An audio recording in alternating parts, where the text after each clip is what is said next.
Amit, we're finally here. We're finally doing this. As I told you 2 minutes ago, we were supposed to launch our podcast about a year ago. And so here we are. So I'm super excited. I think you are episode number 27, but Okay. don't hold me to it because I can't remember. But Amit, you're the co-founder of Glammatic.com. And before we go into the great success that you've had with this company, I would love to go back into before that when you and I met, and I asked you, you know, what did you start before that? What were you doing before that, before Glammatic? So, and I don't think people really know. And so you were working with another company that you created, and that was, is it Fisherman? Exactly. What was the principle? What was the problem that you were solving at Fisherman? Because it's for the restaurants. Exactly. Yeah. So Fisherman is focused in the restaurant industry. It's actually very similar to the business that we've built with Glammatic, but focused on the food and beverage industry instead of the beauty industry. And similar pain points where restaurant owners, arguably even more so than salon owners, but are very much not technically savvy and are very busy, often owner operators on their feet all day, and have resource constraints. They don't have the budget to go hire a ton of people to help grow their business because they're operating on pretty thin margins. And so you have this is the kind of persona, and we know that consumers are spending more and more time researching businesses, discovering businesses, choosing businesses online. And so the kind of restrictions that restaurant owners had, the where consumers are finding the businesses, there's this big disconnect. And so we built software that could automatically help these restaurants get found online and get new customers. And that was our whole business. We launched that in COVID. We worked with thousands of restaurants. And it's very similar kind of premise that we came to today. I love that. Now, both of us met a while ago. We met, I think we met at one of the shows in Premiere. Yep. And I remember when we started talking, and I think I don't know if it was the same year that you're thinking, but when we started talking, the one thing in common was that we both are from Boston. Now you went to school in Boston, and and I think you graduated. What year did you graduate? 2018. 2018, and immediately you had an idea, and immediately you wanted to solve a problem. How come? What was the why restaurants? Yeah, I mean, I grew up working in a restaurant, so I had some exposure, and just in general, everything I knew growing up were, people who are just trying to make it, and a lot of those are immigrants who, come to this country and maybe don't have a lot of education around certain types of trades or skills, but they know how to cook, and they need a way to put food on the table for their own families, and the best way they know how is to put food on the table for others. And so restaurants just tend to pull in a lot of people who are trying to make it, and trying to live the American dream through a ton of hard work. And I was just very drawn to that type of person who is just willing to put a lot of hard work in to share their love in a service-based mode. And so I just, growing up, working in a family restaurant, and then also just be spending a lot of time with these types of small business owners, was very influenced by wanting to help that type of business owner. And as I went through school and learned computer science and learned about tech and what you could build, I felt pretty vocational about bringing that type of technology to that type of person. I love that. And what made you? I mean, before we even go there, okay, before we go into the journey of entrepreneur, and what do you believe that drove you, to build something with technology? I mean, there has something has to start. before you build. So like, for example, all of our people that we know, you and I, we share so many people that we know in our beauty industry, in restaurants. I bet you and I know the same people that own restaurants in Boston. And what possesses a person to start something? Hmm. It's a really interesting question. I mean, I think it's a bunch of factors. I, interestingly enough, didn't grow up with any models of entrepreneurship. In fact, my parents were very anti-business as a field. They came to this country and had an experience of being taken advantage of by a lot of people in business. And, for me growing up from their perspective, it was do anything except start a company.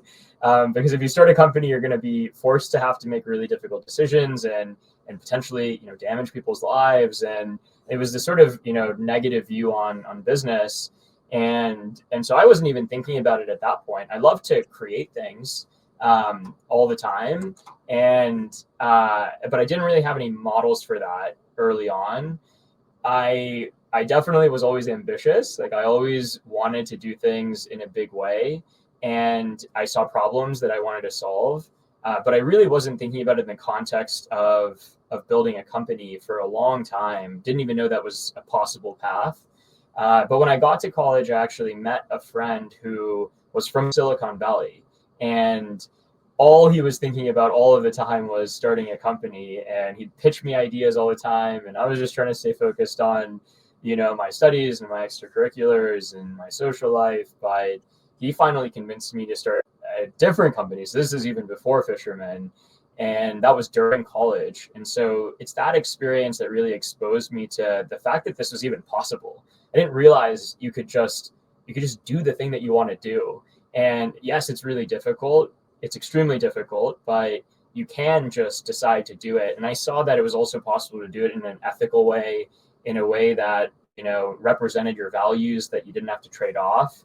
And there's a lot of skills that you need along the way, but it was that first exposure from someone who came from that type of world that even turned me to this as a possibility. And then at that point, it became very clear I didn't want to do anything else. I didn't want a ceiling for growth, and I wanted to have more kind of control over my own future, which I guess is you think about that, and in the reality, when you run a business, you have a lot of responsibility. But those were some of the things that led me to think, okay, I have to do this. Now, as a CEO and a founder of Glammatic, what came about that? What turned you into this? I mean, your restaurant business, you're building a software solution to a restaurant that is so needed. And then boom, now we're into the beauty industry, right? So I tell you my background, I always wanted to make shoes, right? And even though my background is been in the Israeli army, then I was a flight attendant, went for 1 year to school, knew it wasn't good for me. And I've always loved the beauty industry. And I even played with this when I was 16. So I said to myself, okay, at one point I want to make shoes. Shoes is my favorite thing. And then boom, I end up in the hair industry. What's the journey for you? What took you to the beauty industry? Yeah, it's really interesting. I didn't know anything about the beauty industry growing up at all. I mean, at least I had the restaurant exposure, and I didn't have any touch point to the beauty industry. Because we were doing the restaurant business and creating solutions that help with restaurants, what we were really creating was solutions that help with local businesses, service-based businesses, and we built Fisherman. We worked with thousands of restaurants, but also during that time, so much went into the restaurant industry because of COVID, and restaurants were really in the limelight. In fact, I didn't know that salon industry was also suffering a lot during this time. It makes a ton of sense, but the restaurant Okay. industry really came into the limelight, and everybody was talking about it and figuring out how to help restaurants, and curbside pickup and online ordering and all these things really blew up, in part because it could. There was an alternative that could work for restaurants at the time, which was not in person, but there's still food that can be Yeah, provided. the And margarita delivery. It's the best exactly, invention ever. Best invention best thing since ever. sliced bread. Yeah, it's like, what kind of margarita would you like? Hey, can I get any kind of margarita and deliver it to my door? Yes. It's the best thing that came out of the last 5 years. But there's no equivalent in the beauty industry. You can't have a virtual haircut, right? And so I think there was both this, yes, it's a pain point, and also there's a solution that put a lot of spotlight on the industry, and that was great for us. We grew a lot, and also it became a hot topic, and a lot of companies started to enter into this fold. So we built all this technology. We had no ambition at the time to be the best company at what we were doing. We just wanted to help restaurant owners, and at a certain point restaurant owners are actually in a pretty good spot. And at that point, also, now that I'm years into entrepreneurship, I now have a better sense of, all right, this is going to take a long time to build anything of merit. And if I'm going to build something, if I'm going to dedicate, years of my life to building something, I want to be the best at it. And I want to pick an opportunity that allows us to have a chance at doing that. And so we started paying attention to, all right, here's the technology we've become experts at. Are there any other industries that have some similarities that also are really missing good solutions that we could potentially go in and have that type of, chance. So actually we looked at a lot of different industries, and I just started going to trade shows. I went to conferences like Premiere, where I met you, and it just became very clear very quickly that this was the industry that I could get really passionate about, that needed what we were good at. And so it was really more of I guess a business decision first, and then a personal connection that started to develop, decision from there.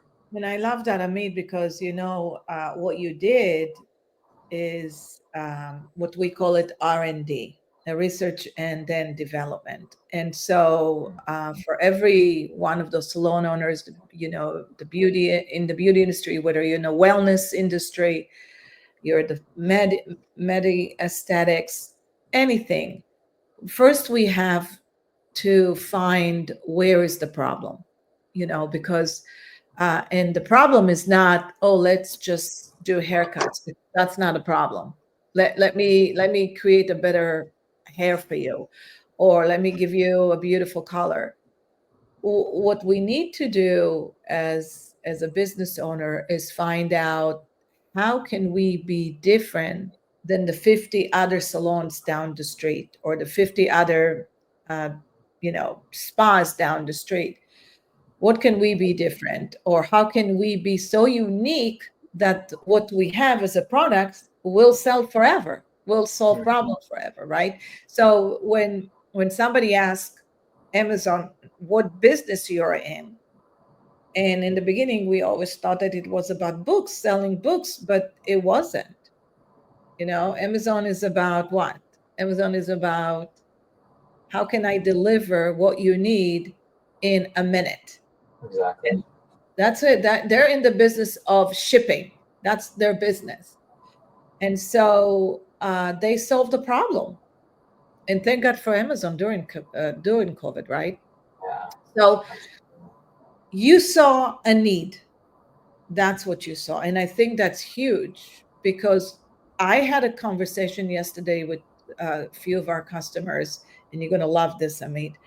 And they said, that's it. I can't have my manager do social media anymore. I need to hire somebody to do social media by myself. And I just can't do it. And so I need a VA.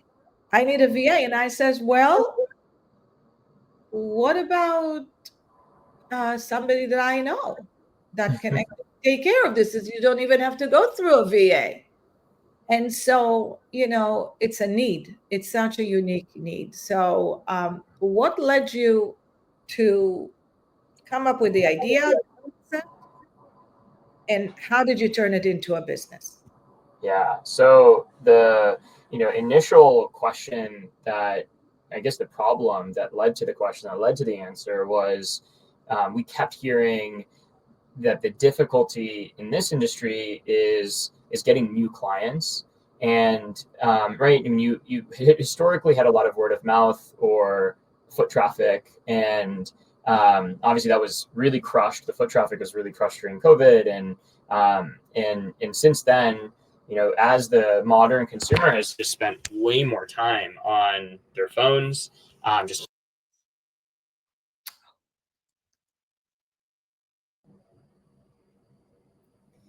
So the initial problem that we were setting out to solve was, how do we build a solution that brings more clients into the business? Because over the course of conversations with all these small business owners in the beauty industry, we kept hearing the same thing: is getting new clients is a big challenge.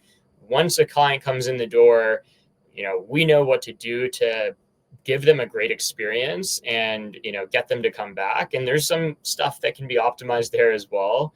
But the biggest challenge is, how do we get people to hear about us? Because we have more competition than ever.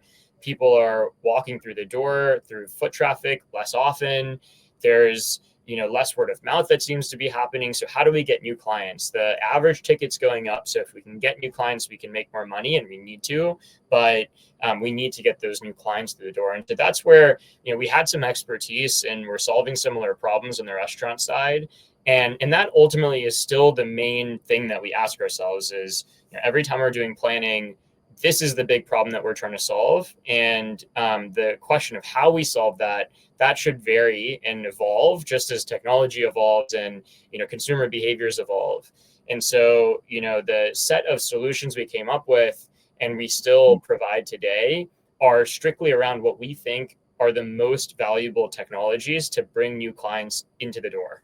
And that tends to be online focused, because that's where the majority of consumers today are making decisions, purchasing decisions. It's before they see the business, before they walk in. They're looking online, on Google, on social, and making that decision based on what they find. And so our goal is to help salons really show up at the top and deliver a compelling experience to persuade those people to become new clients. So we're talking, so your company decided, or your idea was, I got to start now. How do I solve a problem if to bring in more clients into the door? Exactly. And I'm going to be and then the problem that I'm going to be solving is not going through paid advertisement or paid traffic. It will be through organic outreach completely. Exactly. Yeah. I mean, one of the things we kept hearing is people don't have the budget to put behind campaigns where they don't fully understand the ROI, or they have to put upfront capital behind. They want to have some predictability of spend, and they want to have sustainable results that don't require, consistently adding more fuel to the fire from a cash perspective. Mm. So, but today, we are, I think it's really important to let everybody know that listening, that the future that we're going into is a lot of, or we are into, is a lot of AI. You're going to get to the point where you would not even know how to differentiate in a video what is real and what's not real. I mean, we're actually there. Yeah. The other day, I created a great video in Synthesia that completely built a video for me, and so the future, based on the greatest content creators, gurus, are saying that you have to focus on organic traffic. You have to focus on organic messaging. So there's no better time to lift the organic outreach right now. Is that what you guys have been seeing? The Yeah. difference between the two? Oh, for sure. I mean, we're seeing, because we track for all of the salons we work with, we track all of the referral source traffic. Where are people who are ultimately booking appointments? Where are they originating? And what's the splits across that? And yeah, it's over 70% of people that are searching organically on Google still, which is, and most of that is coming from the mobile device. Over 70% of that is from phone. So that means over 50% of new clients are coming through organically, on Google in particular. Social is part of that experience, but it originates almost always when there's high intent from Google still. And it's absolutely right. AI plays a huge part in that, and then it will continue to play a bigger role in all of the other search starting points if people are using ChatGPT or whatever LLM they might be using. One thing that's interesting there is we haven't quite seen the trend flip for salon searches to those searches. And I think the reason, even though on average for search across all consumers, it's almost 25% of all search now is happening through LLMs. But most of that search is And knowledge based. what does that mean for anybody to that is wondering what does LLM mean? Oh, yeah, LLM stands for large language model, and it's these tools like ChatGPT that you might have heard of or used.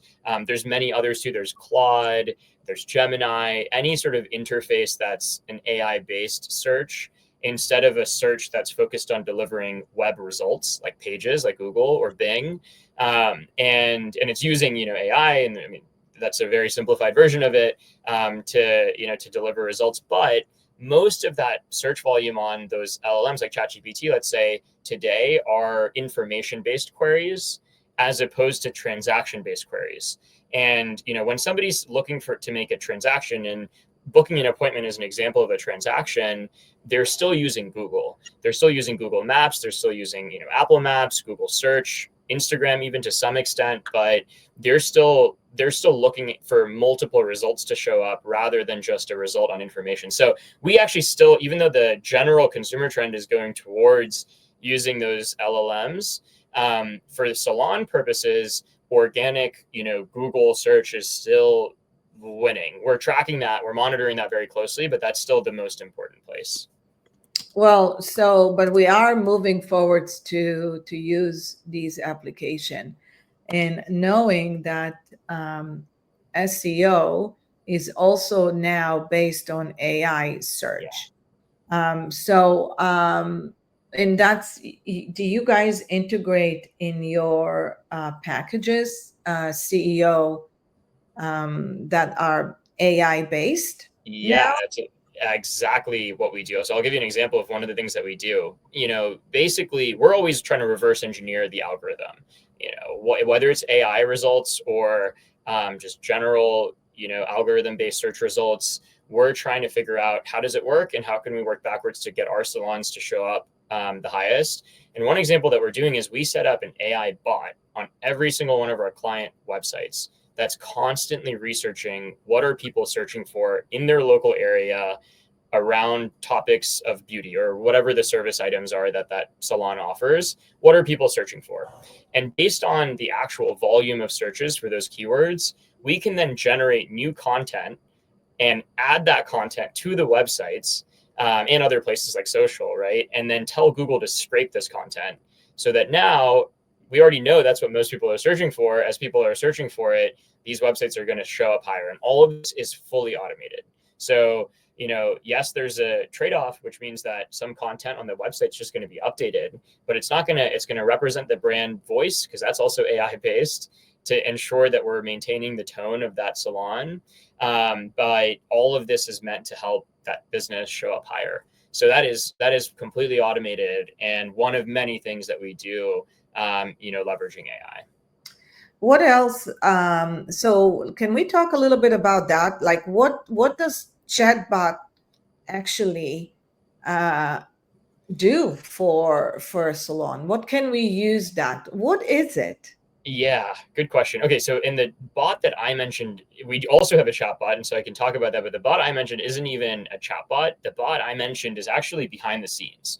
It's just looking for a given salon at what people in their local area are searching for on Google in particular, and then creating content for the website accordingly. But there's also a chat bot, and I mean, the idea of a chat bot is really just to facilitate the types of questions that any potential customer might have, through automation. So instead of requiring an email or a text or a phone call, and then a custom written response to come back, the chatbot is essentially creating what we call a knowledge base that is slowly understanding and building up knowledge on that business. And then based on that knowledge, if a consumer ever comes in with a question, and right now that's via a chatbot, it should pull from that knowledge base and be able to answer that question. And if the answer isn't known or it's not a good answer, the knowledge base can be updated. And once the knowledge base is updated, the responses in the chatbot can be improved. But right now it's a chatbot. I think what inevitably we're going to see is it's also phone calls, it's also texting, it's all types of communication that can slowly be based Mhm. on this AI, knowledge base. I love that. So the if you do have a chatbot or behind the scene bot that fulfills obviously appointments, and obviously our future of our salons, or whether you're in a spa or any service base, is to get deeper and deeper and deeper in learning the consumer habits and what they're Exactly. looking for, and start automatically cater to them. So kind of like almost it's an algorithm thing, and then it can send them opportunities where they can book, and how they can book, and how to actually get them to schedule time already based on their consumer habits and loves and needs. It just studies them. So I know that this is where we're heading. I know Yeah. that this is going to be the biggest opportunity for all of us. When it comes to chatbots opportunity, do you guys also build a chatbot for within the company? Yeah. So let's say for training purposes, like a new talent purposes.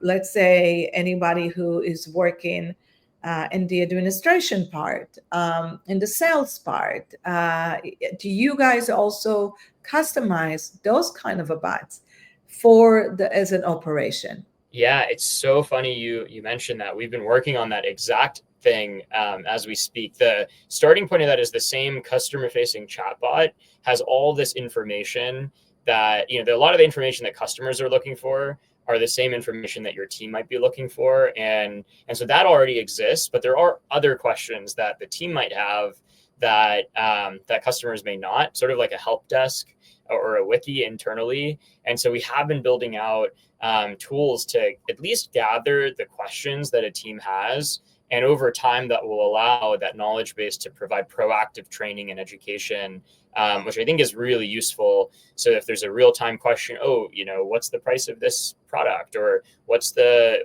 right way to talk about this service that we offer, they can quickly just chat internally and get a response. So yeah, that's actually coming very soon. Great. I love to hear that. Now, one of the things that you and I talked a little bit before the show started, we talked about in order to have, let's say you are a company that have 10 rooms or 10 chairs, or you're looking into increase new clients by 100 a month. How often should we organically post in our social media platform?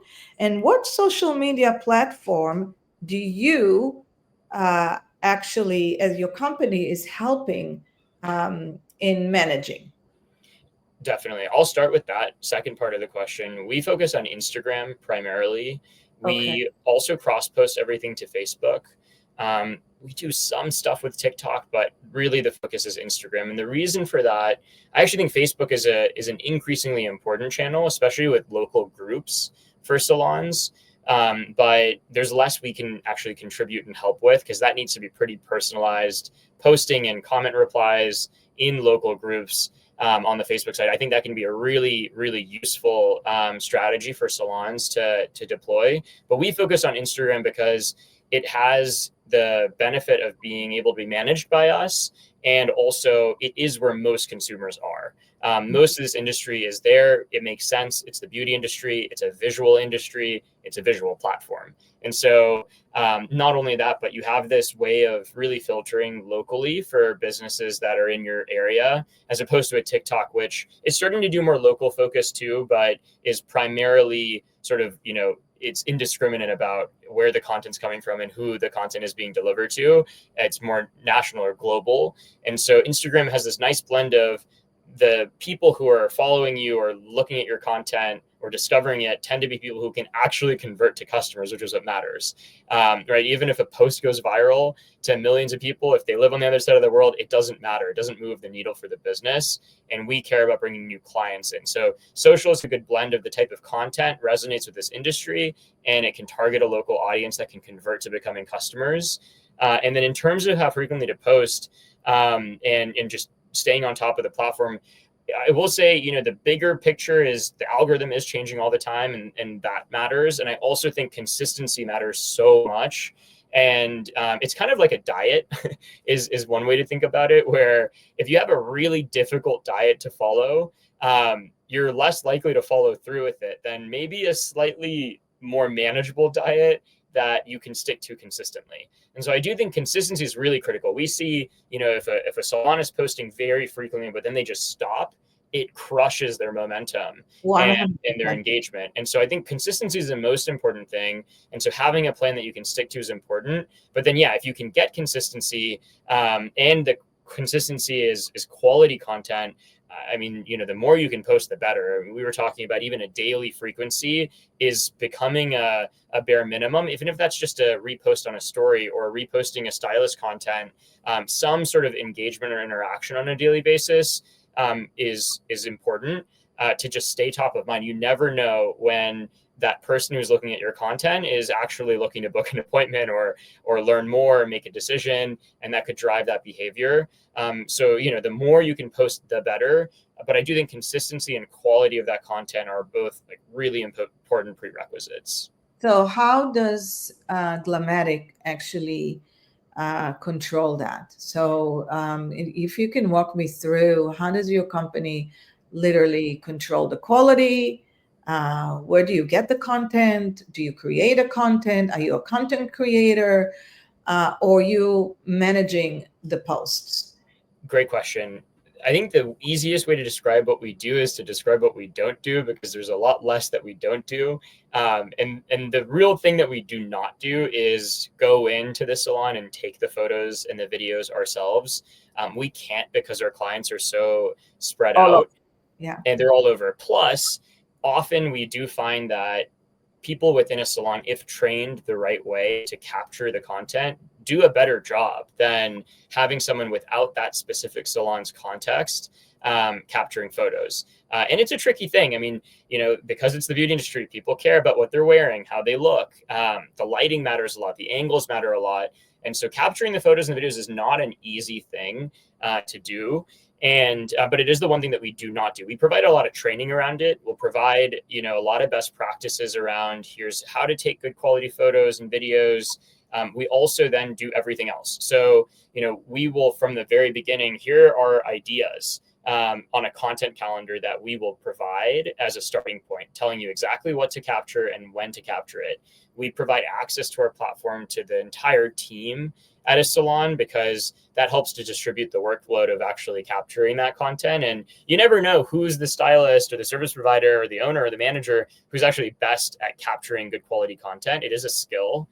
But then once we get the raw footage, from there we will do the editing, the caption writing. The captions or hashtags are less important now, but the caption writing and the concepts and the reposting of these, the engagement around these posts are all, and then the feedback loop with analytics to figure out how these things are actually performing, are all things that we do. And then we do a strategy call to just get aligned on, the brand and ensuring that the type of content that's being produced is aligned with that.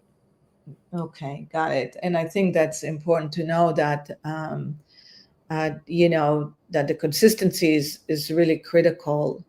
The consistency of the engagement is even more critical, and more if we want to see new clients. And a lot of times I know our even our own customers say we don't see much from social media. Well, the reason is because it's not consistent, and it needs to be consistent, and it needs to be organic, and it needs to stop being advertorial, and it needs to stop being. So really, the more what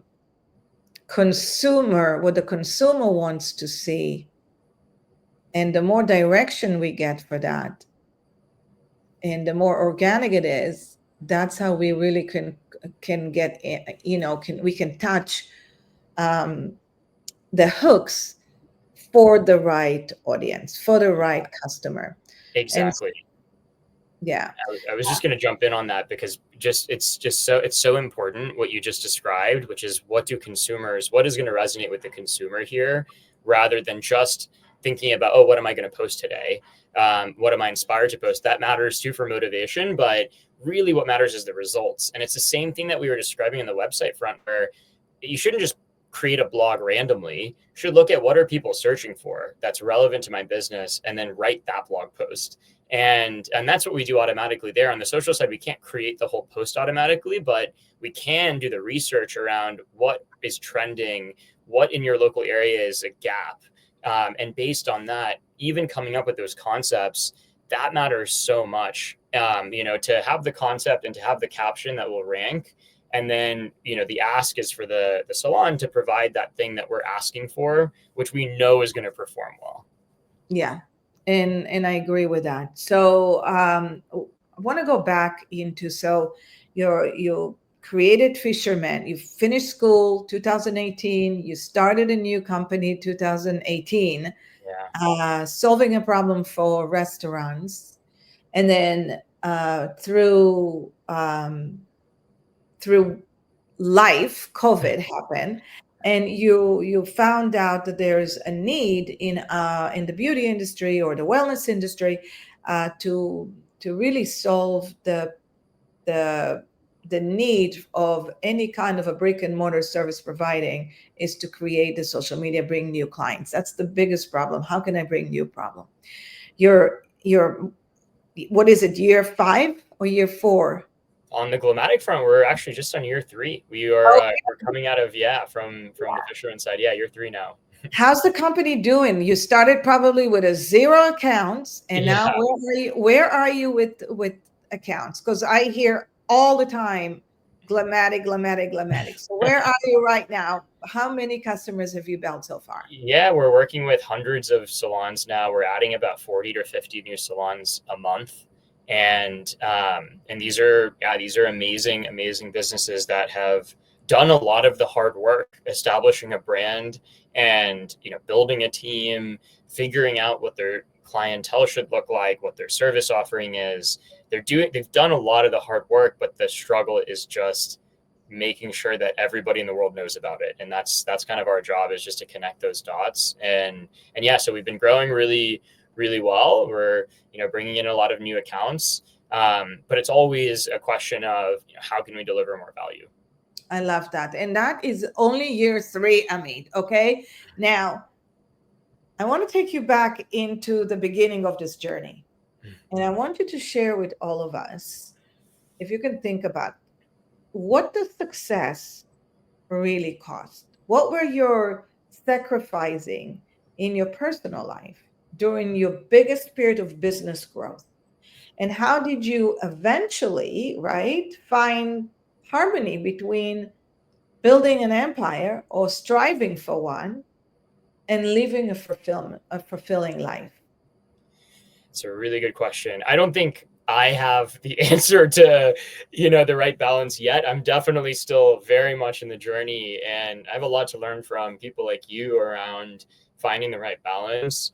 But yeah, I mean, I think going back to the beginning, this is really, I think of this business as an extension of what we did on the restaurant side, because we could not have come this far so quickly on the salon side if it wasn't for all of the blood, sweat, and tears that happened on the restaurant side. And even before that, like the life is the whole, period of life leading up to any business success is relevant to getting there. And so it has been so many ups and downs from the very beginning, just with my business partner, finding any way to make it. And early on, we were doing a lot of sort of digital consulting in tandem with building the core product, because we had to find ways to fund the business. And so there were a lot of days where the bank account was basically nothing, and we just had to scrape our way to getting to that next day and finally getting the product. And it's been years and years. It's been about 8 years of building these last two, this last business and this one, which is really the same. It's the same team too that we're working with. So it's been a long time to get to this point. Lots of ups, lots of downs. As soon as you think like you've solved the problem, some new one comes in and has you crashing down. And so I think early on, though, I did believe that this was going to be a long-term effort, and so it was important to not burn out. and make sure that there was some, I was not willing to, completely remove my social life, or my love of travel, for example, from my day to day, or maybe my month to month. And so it was important to me. I knew that burnout was the worst thing that could happen, because this is just a long game, and you got to wake up every day and be excited to work. Because also, if you don't work as the leader, the whole thing doesn't work. You need to inject heat into the business for it to grow. And so my own motivation was so critical. And so a big question is just always, how motivated am I right now? What do I need to do to make myself more motivated? And if that is going to come from, sitting on the beach for a couple of days, then absolutely, that's what it should. You should do that. And I think for me, it's less. I really love working, but I need to be inspired by other people. And so making sure that there's time to, spend with other, whether it's business owners or just other friends who are, working on research. I'm in Cambridge, full of academics, and I love just spending time being inspired by people working hard themselves. And so what do you do? Where do you find them? I know you're in Boston. I know you actually live in Cambridge, which is, I love Cambridge so much. Both of us lived very close to each other. Yeah. And that's something I miss a lot. We live in Sarasota right now, which is awesome. I am at the beach all the time. But I miss living with people that are in the innovative world all the time. Yeah. And you get so inspired, and you start building. You're in a place where you just all the time want to do better, and because that's all you surround yourself Exactly. with, innovation. And um, but there's a lot of us that don't live in Cambridge, or I don't live in Cambridge anymore. So what do you do? How do you find, and what do you do in order to not to get completely burned out and find inspiration? Yeah, I mean, I am always trying to make sure that I don't say no to any important event in life. I think that's a big kind of, deal breaker for me is, I'm not going to trade off on being there for people in the important moments, and those just tend to come up a lot, which is great.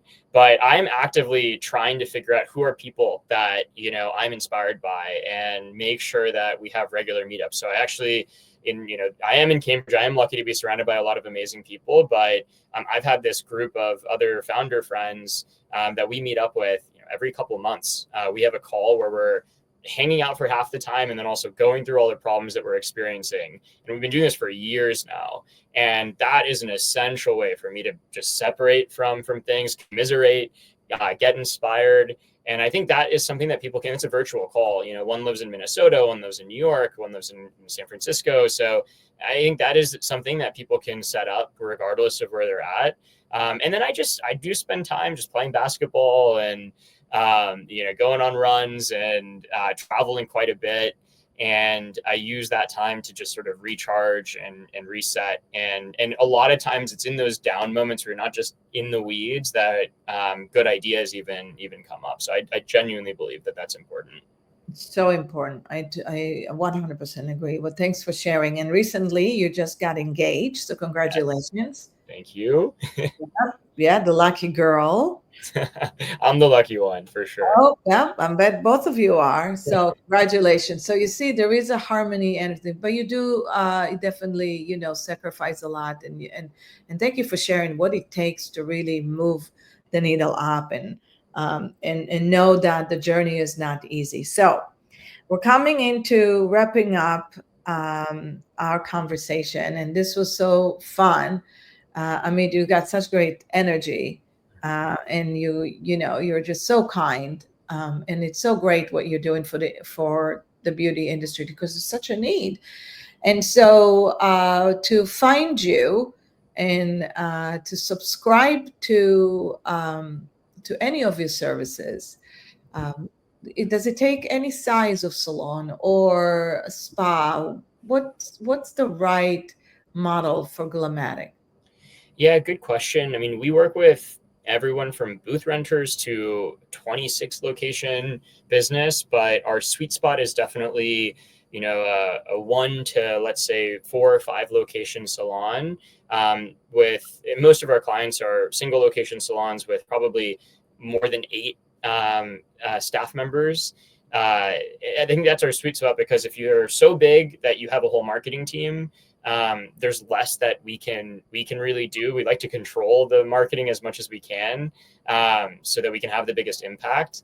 But also, if you're too small for that, then there's some things that we need from you that we might not be able to get. So that tends to be the typical size, is sort of a 1 to 2 location salon, let's say, with 8+ staff. But we really can work with the range. What matters more than the numbers is just the mentality and where that business is at, what they want to accomplish, and just it's a matching question of, is what we provide gonna move the needle? And we're usually pretty transparent about that. I don't think we're a good fit for everyone. It's a waste of everyone's time if we end up working with someone that we're not a good fit for. And at the very least, our commitment on every call is to provide some value.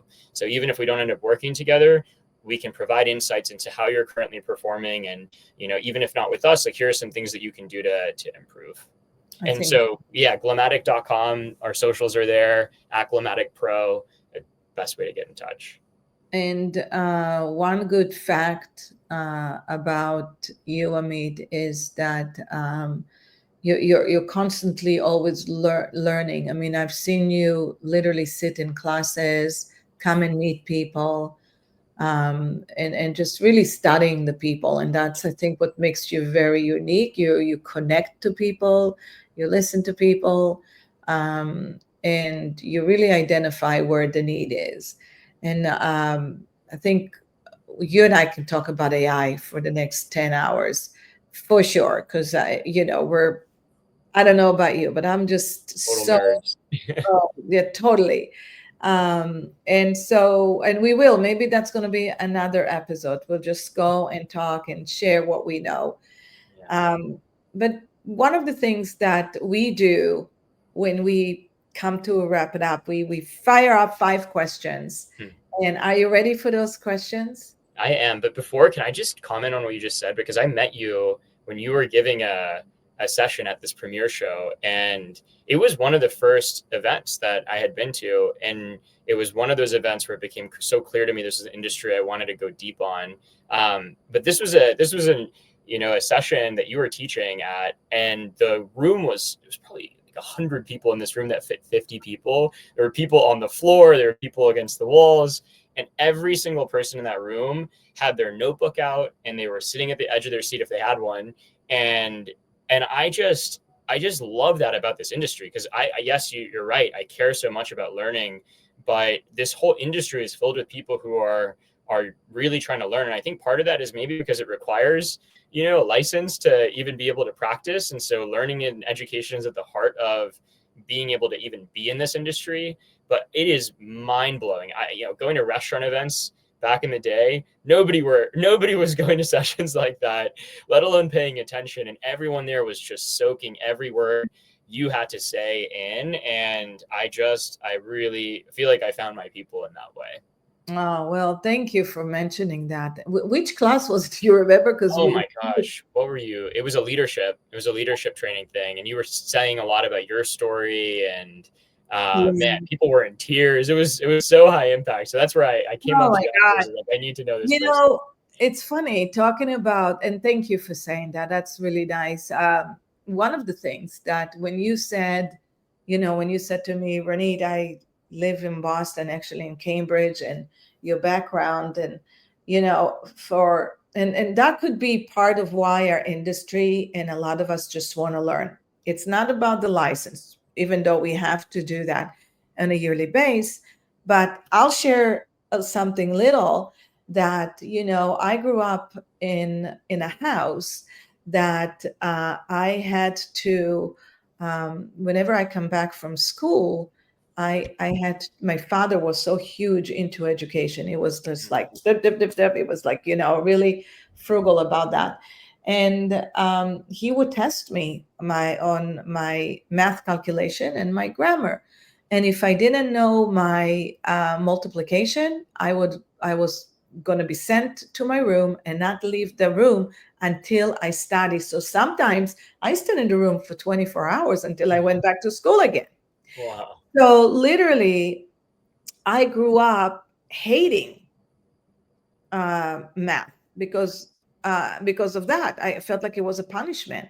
Or I back then I didn't realize that I had pretty high percentage of dyslexia. So it never came easy to me, right? So years later, I grew up in a house that was that. And so I thought to myself, you know what? I'm probably not as smart as I think I am. And so when I got to adult life, I said to myself, well, maybe college is not for me. Maybe high academic is not for me. But I dreamt my whole entire life, Amit, as I thought of myself like this woman with high heels and a briefcase, and I'm gonna go win every case in at law. And my because my background is my grandfather was attorney, his great grandfather was attorney, so this is what I envisioned to myself. And when I wasn't successful at school and I wasn't successful in math, I thought I must be not very smart. I'll never make it in high academics. And all I ever wanted to do is go to high academics. So when I moved, years later, when I moved to America and I opened, I own 6 companies. And so when I opened the salons, I said to myself, screw math. I know how to make money, but I don't know anything about math. So screw the numbers, screw learning this. You know what? I'm not even going to bother reading too much because that's not coming easy. I said to myself, that's it. So I'm just going to run a business. And it wasn't until one day that I said, you know what? I got to do something about that. There's no way in the world that I cannot learn anything about numbers. And I did. I went and I literally, my intention was to learn everything I can about numbers. And when I found the right teacher, and I got so connected to the numbers.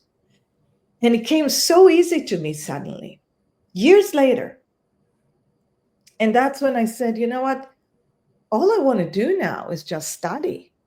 And all I want to do is just learn. I feel like I missed like 10 years of opportunity to study. So from that moment, I gobbled every education I could possibly get. Wow. And so I would say that it's amazing how the service based industry is brilliant. These entrepreneurs, they're not only that they're brilliant, that they're so smart, they're marketing savvy. Yeah, They are a giver, as you know, they're a go giver. And definitely. the most important thing is that we have people to learn from and we are hungry for education. And that's probably my stories, many, many people's stories over there, you know? It's incredible. And I love what you had to say about finding the right teacher. It's like people are hungry for it. And when you get the right person who's sharing that information, it's the success is inevitable. Yes. And the minute you embrace that you can do anything, Yeah. then you just go for it and you do whatever it takes to learn and to implement and to make you feel fulfilled, just like you, Amit. So, yeah. So, anyway, second question. Ready for that? We're Yeah. almost. Yeah. That was good. Okay. So, what is your superpower?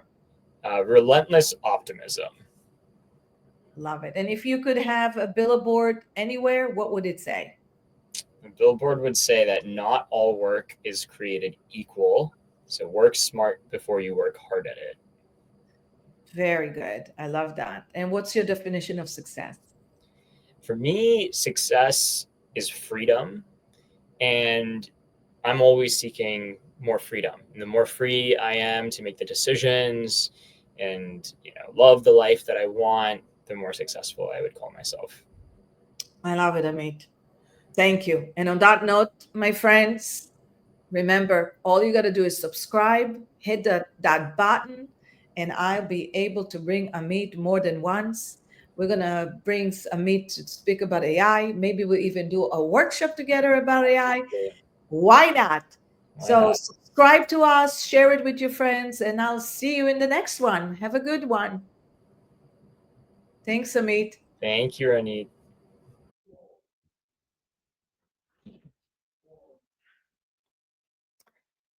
Wow, today is a really fun episode. You know, I love technology very, very much. And AI is one of, I've always loved technology and innovation. And AI is something that is just so good for me to learn because I love learning, and we are just embarked a whole new world. And so my guest is Amit, who is the co-founder and the CEO of Glammatic.com, which is a marketing and software platform that helps salons grow their clientele and put that whole thing into an autopilot. And so before that, Amit, before Glammatic, he founded UX. It's a research firm that worked with companies like Airbnb, Venmo, and Google, and was acquired by Harvard in 2018, which is amazing. And which then he went to the restaurant business and created a company called Fisherman from 2018 to 2021. So his vision was to help the restaurants, which led him to come to our beauty industry and learn and find out what one of our biggest challenges as business owners. So, with the background in marketing and AI software development, he is super passionate about helping small businesses thrive in the digital age and actually teach us and give us so much knowledge, but yet also the tools to really automate the process of social media for anyone who doesn't have the time or the big funds to run a big machine like that. So I'm super excited about today. Looking forward to introduce you to Amit.